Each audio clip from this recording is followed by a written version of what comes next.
First build, solar power generator natin. Yan. Ito yung power. Oops. LBD. Low voltage. Disconnect. Tapos andito yung cellphone charging. Tapos yan. Ano ka pangalan yan eh. Tapos dito mga abang natin sa pang-ilaw. Yan.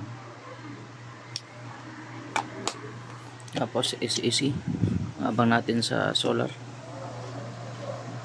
Emergency light. At ito yung sa loob. Okay. Ito yung main power natin. Yan. Yan. Tapos battery natin meron tayong 4S 100 ampere na BMS, 5 ampere na battery balancer.